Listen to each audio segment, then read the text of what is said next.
Good morning everyone. सुबह सुबह बहुत काम होता है एक हाउसवाइफ का, और मेरा भी यहाँ पे लग रहा है पोछा।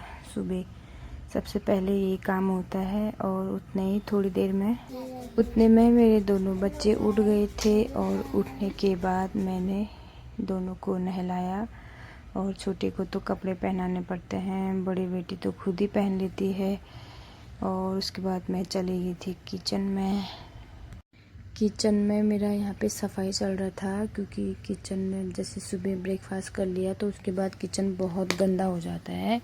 और मैंने यहाँ पे धोया था पानी से, क्योंकि मुझे बिना धोए मुझे बिल्कुल आदत नहीं आती है। और यहाँ पे जैसे किचन में जैसे सुबह जैसे पराठा बनाए तो उस वजह से यहाँ पे तेल घी का पूरा वो हो जाता है, बर्तनों में चले जाता है, तो इसलिए डेली पोछना होता है। एक तो यहाँ पे एग्जॉस्ट फैन भी नहीं लगा रखा है, इसलिए ज़्यादा ही प्रॉब्लम होती है हमको किचन में यहाँ पे रहने में, और यही यहाँ की प्रॉब्लम है सबसे ज़्यादा।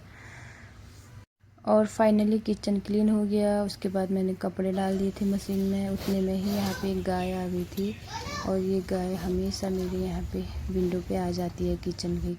और देखिए यहाँ पे दोनों बच्चे मेरे पढ़ाई कर रहे थे, और बेटी पढ़ रही थी अपना। यहाँ इसकी प्रोनाउंसिएशन होगी द, क्योंकि उसके बाद जो वर्ड है उसके पहले लेटर का साउंड व्यंजन है, कॉन्सोनेंट है, तो ये द प्रोनाउंस होगा। लेकिन अगर इसके बाद वाला इतने में मैं आ गई थी किचन में, और दिन का खाना बनाने की तैयारी हो गई थी। और मैं आज बना रही थी अपने यहाँ के भट्ट की चुड़काने। इसके लिए मैंने यहाँ पे तेल डाल दिया, और उसमें मैंने भट्ट डाले।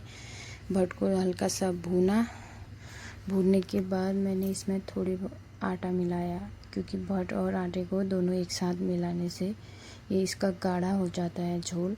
और उसके बाद मैंने इन दोनों को निकाला, फिर जीरा डाला, उसके बाद लहसुन डाली और हरी मिर्च डाला, प्याज डाला। उसके बाद दोनों को भूनने के बाद मैंने टमाटर डाले थे, और टमाटर के बाद मैंने इसमें धनिया मिर्च और हल्दी पाउडर मिलाया। और उसके बाद इतने में मैंने दूसरे कुकर पे चढ़ा दिया था चावल।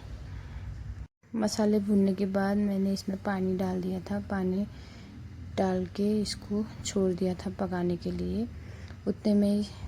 उतने में इस खाना खाने के बाद थोड़ी देर रेस्ट किया। रेस्ट करने के बाद शाम को बच्चों की डिमांड थी कि मम्मा आज पिज़्ज़ा बनाओ।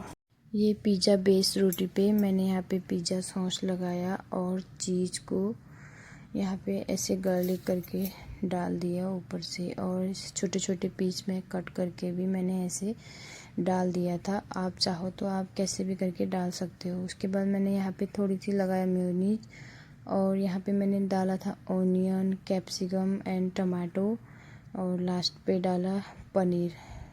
आप चाहो तो आप अपने मनपसंद की वेजिस डाल सकते हो, और स्किप भी कर सकते हो, क्योंकि अपनी अपनी पसंद होती है, आप कुछ भी डाल सकते हो। तो मैंने यहाँ पे जो मेरे बच्चे खाते हैं वही मैंने इस पे डाल रखा है। और लास्ट में डाला मैंने यहाँ पे चिली फ्लेक्स डाला, और उसके बाद पिज़्ज़ा स्पाइसी वाला डाला था, ये हल्का मिर्ची होता है इसमें। और उसके बाद मैंने डाल दिया था पनीर के छोटे छोटे टुकड़े करके, और मैंने ऊपर से रख दिया था। इसके बाद ये देखिए फाइनल लुक मेरा पिज़्ज़ा का, और ये है वेज पिज़्ज़ा। उसके बाद मैंने डाल दिया था इसको एयर फ्रायर में, और इसमें बहुत ही टेस्टी और बहुत ही लाजवाब पिज़्ज़ा रेडी होके आता है। और इसे रेडी होने में 15 मिनट लगा टोटल।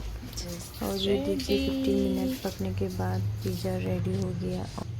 बारिश का मौसम था और काम कुछ था नहीं, तो मैंने भी अपने बच्चों की डिमांड पूरी करी और उनके लिए टेस्टी पिज़्ज़ा बनाया, और ये लोग एंजॉय कर रहे थे। Okay, bye bye.